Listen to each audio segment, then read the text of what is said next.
Meus amados, que privilégio, que alegria retornar à conexão com Deus nessa jornada agora de 2024. Eu convido já você para abrir sua Bíblia comigo, por gentileza, no livro de Josué, no capítulo 1. E nós faremos a leitura dos versos 1 ao verso 9. Josué capítulo 1, versos de 1 a 9.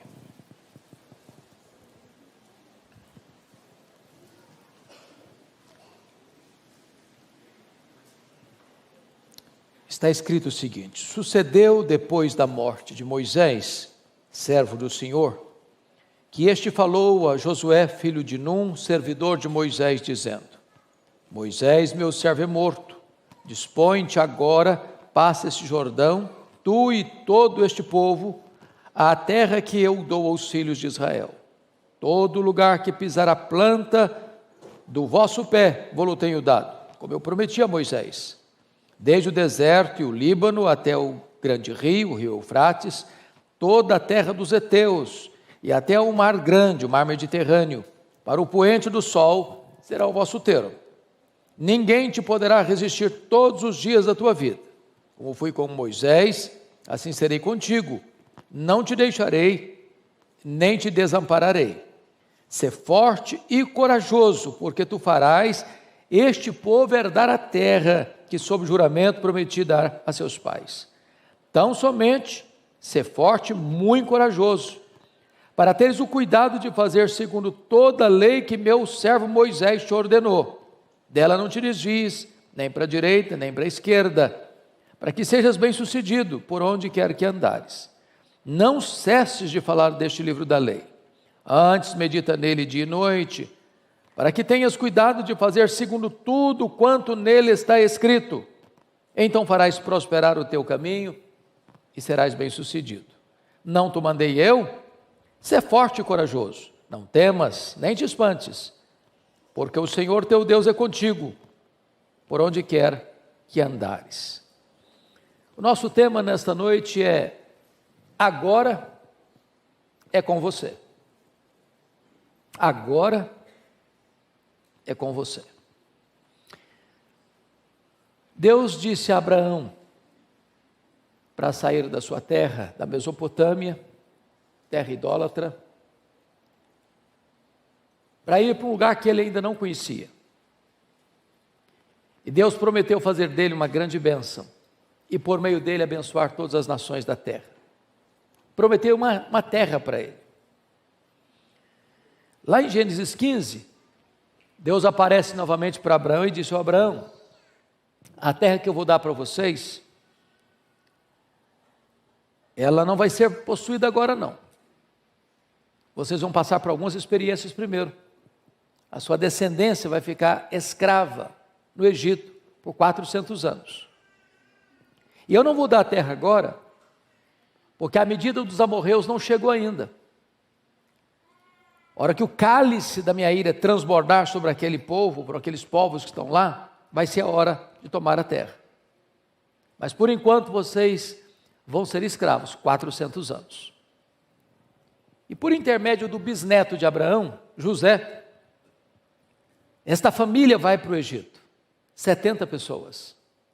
Depois de 400 anos, saem de lá, por obra sobrenatural da providência divina. A Bíblia diz 600 mil homens, fora mulheres e crianças, em torno de 2 milhões de pessoas. Esta agora aqui não é mais uma família, é uma nação peregrina, recém-liberta da escravidão, cruza o deserto, atravessa o deserto inóspito, perigoso, cheio de tantos riscos, de tantos perigos, de tantas carências, 40 anos.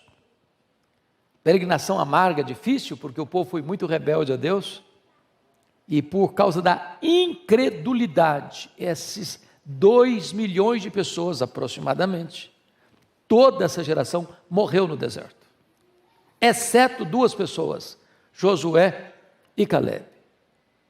É por isso que você tem um livro de Deuteronômio, que é uma repetição da lei. Repetição para quem? para aquela geração que não saíra do Egito, que nascera no deserto e que entraria na terra prometida. Deus leva Moisés até o Monte Pisga, até o alto do Monte Nebo, defronte de Jericó. Mostra para ele a amplitude da terra. E disse: estou mostrando a terra, você não vai entrar. E então Moisés morre, com 120 anos, sem escurecer os olhos, com todo vigor. E é nessa conjuntura que Deus chega para o jovem Josué, que acompanhara Moisés nessa trajetória. Agora, meu servo Moisés é morto. Agora é contigo. Agora é com você. Dispõe-te agora e atravessa o Jordão. Tu e todo este povo. E eu vou dar a você esta terra. Todo lugar que pisar a planta do teu pé, aí eu te darei. Agora, é preciso que você seja corajoso. Você tenha bom ânimo. Coragem para fazer tudo de acordo com o que eu vou orientar você. Atravessando os séculos, chegando até hoje, assim como Josué tinha desafios, você e eu também temos desafios. Desafios pessoais, desafios familiares, desafios no trabalho, desafios na nossa vida espiritual. E aqui eu quero deixar então alguns princípios para nós meditarmos nesta noite. E a primeira coisa que eu gostaria de trazer à sua memória esclarecida é que para nós assumirmos o nosso papel nessa geração, é preciso olhar para Deus e não para as circunstâncias. Quando eu olho para as circunstâncias hoje, o meu coração fica sobressaltado se eu não tomar cuidado. Estou com 65 anos, eu não me lembro de viver um período mais turbulento do que estamos vivendo hoje. A maior nação, mais poderosa nação do mundo, à beira de uma guerra civil. Estados Unidos. A Europa, na iminência de uma guerra. A Rússia ameaçando o mundo com outras nações de usar armas nucleares. O Oriente Médio é um barril de pólvoras. Se não houvesse essa grande crise militar no mundo, há uma crise moral gravíssima. Assodadamente as pessoas estão mergulhadas numa grande crise. Para todo lado que você olha, a carranca da crise está aí. Mas Deus não chamou você para olhar as circunstâncias. Deus chamou você para olhar para Ele. Ele está no controle, Ele tem o controle de todas as coisas. Então eu gostaria que você observasse comigo algumas coisas. Tem hora que parece que a situação é irremediável. Quando diz que Moisés é morto, Moisés era não apenas um homem, era um ícone da sua geração. Ele era o líder, ele era o libertador, ele era o legislador, ele era o intercessor, e quando ele morre, há um vácuo de liderança, há um vazio de liderança. Não se encontrava, obviamente, nenhuma pessoa com o perfil de Moisés, com quem Deus falava face a face. O homem mais manso da terra, mas ao mesmo tempo de pulso forte. Um homem que é capaz de liderar 2 milhões de pessoas num deserto. Mas eu gostaria de dizer para você que Deus sepulta os líderes e a obra continua. Porque os nossos olhos não estão nos grandes líderes, os nossos olhos estão no Deus Todo-Poderoso. A obra de Deus vai avançar, a despeito das crises que porventura possam existir e nos atingir. Veja você que o fato de Moisés estar morto não abala o trono de Deus, não abala a agenda de Deus, não abala o propósito de Deus. O plano de Deus não é de forma nenhuma alterado em virtude disso. Então eu quero encorajar você a olhar para Deus. Porque foi pelo fato de os 10 espias incrédulos tirarem os olhos de Deus para colocá-los nas circunstâncias, tem cidades fortes, tem gigantes, tem perigos, é que o povo morreu no deserto, por incredulidade. Foi porque Pedro olhou para a fúria das ondas, é que ele naufragou. Foi porque os soldados de Saul olharam para o tamanho de Golias, é que eles se acovardaram. Agora note isso.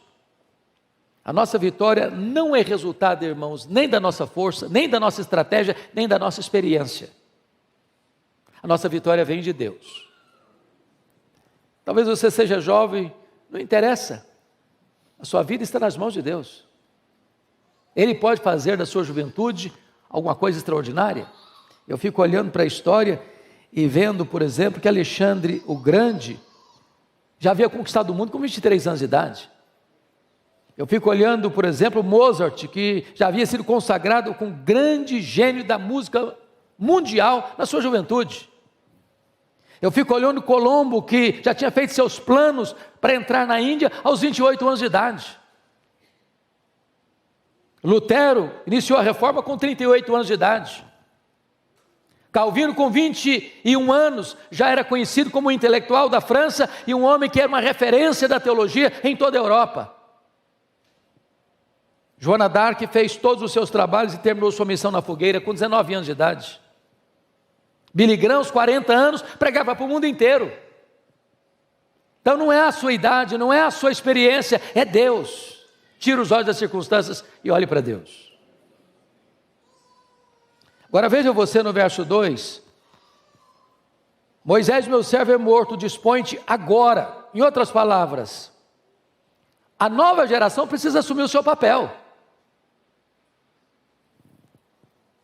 Os líderes de cabelinhos brancos, os mourões, estão sendo levados e serão levados. Nós estamos numa corrida de revezamento. É preciso que os jovens peguem o bastão. É preciso que a nova geração chame para si a responsabilidade. Agora é comigo, agora é com você, agora é com você, agora é conosco. Não vivemos de saudosismo, não moramos no passado, não sobrevivemos de reminiscências. O papel agora é conosco, agora é com você. Eu fico olhando o que Wesley, revestido com o poder do Espírito Santo, naquela noite de 31 de dezembro de 1739, disse mais tarde: Senhor, dá-me 100 homens que não temam outra coisa senão o pecado, que não amem ninguém mais do que a Deus, e com eles eu abalarei o mundo. Ou o que disse o nosso missionário pioneiro, Ashbel Green Simonton, que aos 34 anos de idade estava morrendo em São Paulo. E a sua irmã debruçou sobre o seu corpo ainda moribundo, no apagar das luzes da sua vida, preocupado com os destinos da igreja, perguntou: meu irmão, o que vai ser da igreja daqui para frente? E ele respondeu altivamente: Deus levantará os seus próprios instrumentos para continuar a sua obra. A nova geração precisa pegar o bastão, agora é com você.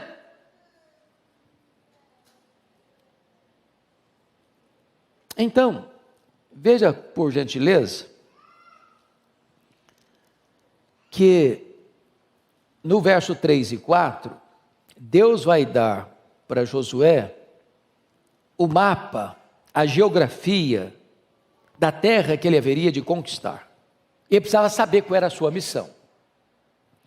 Em primeiro lugar, nossa missão, meus irmãos, conforme o versículo 2, é sair do deserto e entrar na terra prometida, passar o Jordão.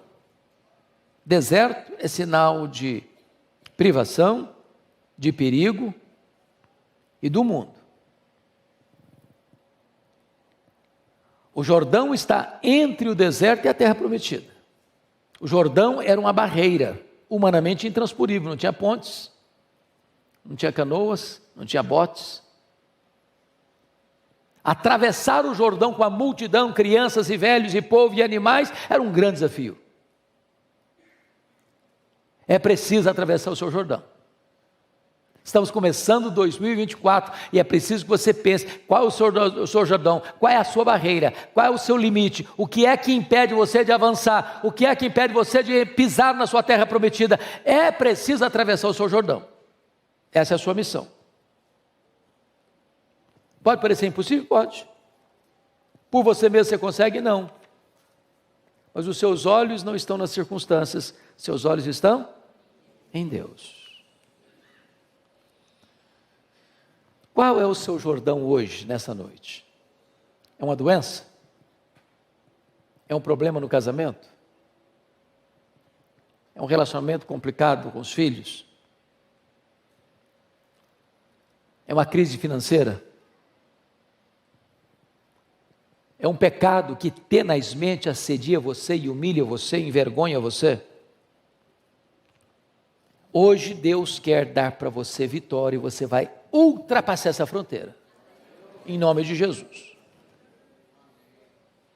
O que Deus está dizendo para Josué é o seguinte: eu já delimitei a terra, já estabeleci os limites da terra, cabe a você agora entrar e conquistar, entrar e possuir. Quando você lê o livro de Josué, maiormente lá no capítulo 13, versículo 1, está escrito assim: era Josué, porém, já idoso, entrado em dias, e disse-lhe o Senhor: já estás velho, entrado em dias, e ainda muitíssima terra ficou para se possuir. Ele não possuiu o que Deus havia dado para ele. E quando você avança para o livro de Juízes, Israel passou 330 anos, no período mais sombrio da sua vida, sendo escravizado exatamente por aqueles povos que ele, Israel, tinha que tirar dali. Então, ou nós obedecemos a Deus, ou sofreremos as consequências. É preciso crer, é preciso agir. A nossa missão é tomar posse de tudo aquilo que Deus nos prometeu em sua palavra. Qual é o seu alvo de vida? Qual é o seu projeto para este ano? Eu fico olhando a história da igreja, eu vejo um Hudson Taylor, tinha um alvo na vida dele: evangelizar a China. Eu olho para William Wilberforce, ele tinha um alvo na vida dele: era derrotar a escravatura, a escravidão na Inglaterra. Eu olho para a vida de Martin Luther King, qual era a grande bandeira dele? Era vencer o problema do preconceito racial no seu país. Qual o seu alvo? Qual o seu projeto?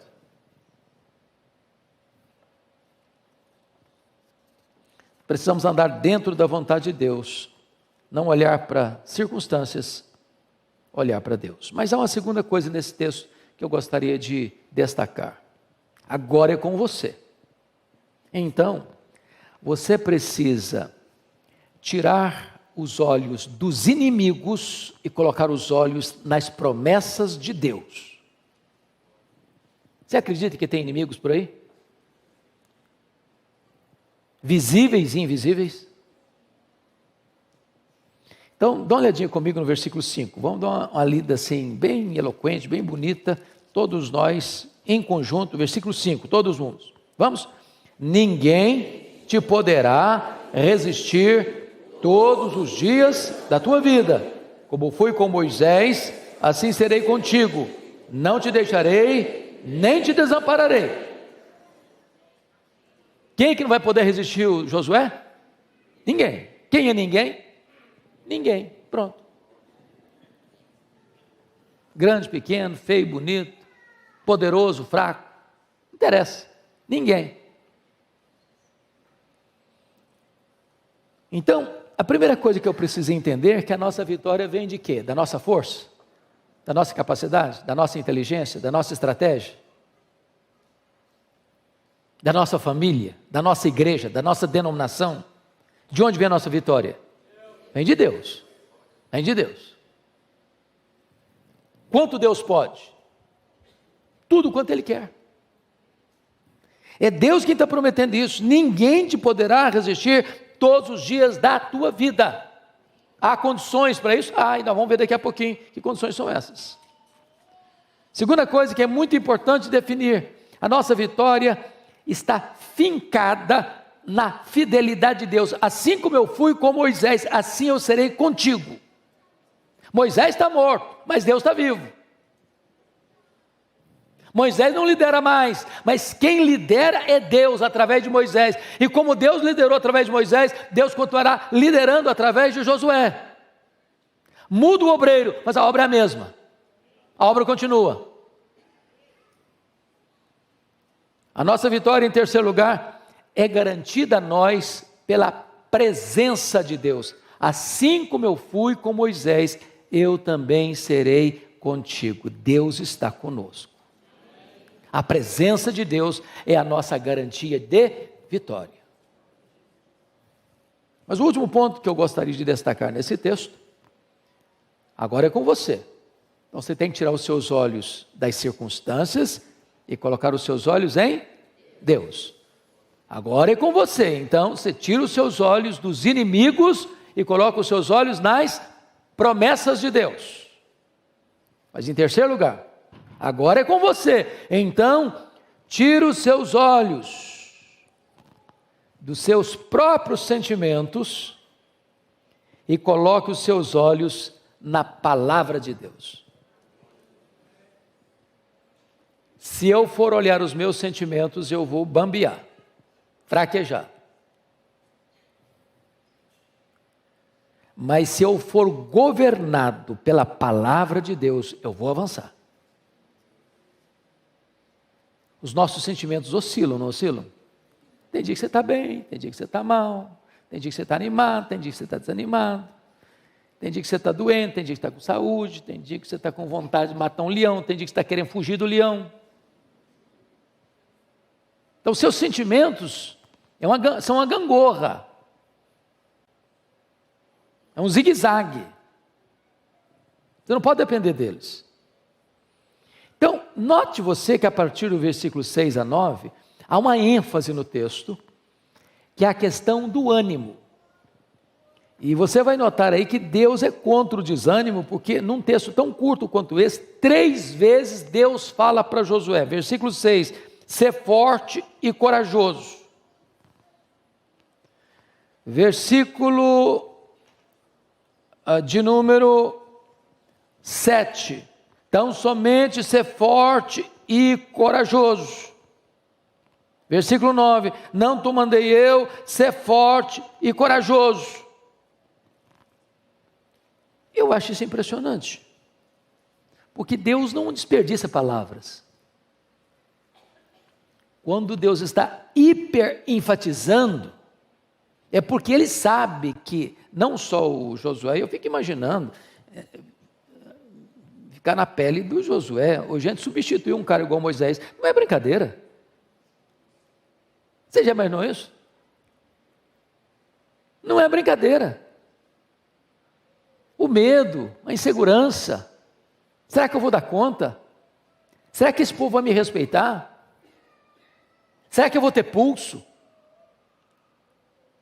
A hora que explodiu uma rebelião, como explodiram tantas na liderança de Moisés, será que eu vou saber como é que eu vou agir? E Deus está tratando os sentimentos dele. Porque, irmãos, nada pode ser feito a não ser que você seja uma pessoa animada. O desânimo é contagioso. Uma pessoa desanimada é uma tragédia no grupo. Haja vista os 10 espias de Israel que insuflaram toda a nação. E Deus ficou tão irado com aqueles 10 espias que disse: agora a nação inteira vai morrer. Ninguém vai entrar, exceto os 2 espias que acreditaram. Quando eu olho a Bíblia, eu vejo que o nosso Deus, ele é contra o desânimo. Contra, porque quando você está desanimado, você não vai caminhar. Tem gente desanimada, sabia? Desanimada com a vida, desanimada com os estudos, desanimada com o trabalho, desanimada com a igreja, desanimada com a família, desanimada com tudo. Deixa eu dar 2 exemplos para vocês. Há pessoas que são desanimadas por causa, às vezes, de um problema físico. Você vê quando Jesus curou aquela mulher hemorrágica, tinha 12 anos lidando com um problema de saúde, e não melhorava, ia no médico, gastava dinheiro com consulta, com exames, e etc e tal, e nada resolvia. Aí quando ela ficou curada, sabe qual foi a primeira palavra de Jesus para ela? Filha, tem de bom ânimo. Ué, mas ela está curada já. É que aquela mulher já estava com um cacuete de desanimada. Tem gente que já acostumou com o desânimo. Tem gente, meus irmãos, que precisa ser curado do desânimo antes até da cura física. Aquele paralítico foi levado pelos 4 amigos, destelharam a casa, desceram o camarada, e quando chegou, Jesus disse assim para ele: tem de bom ânimo. Antes de curá-lo, tem de bom ânimo. Porque tem gente que, ainda que fique curado, ela vai continuar desanimada. Então Deus repete, tem bom ânimo, ser corajoso, tem bom ânimo, ser corajoso, avante, cara, levanta a cabeça, aprume, é com você agora.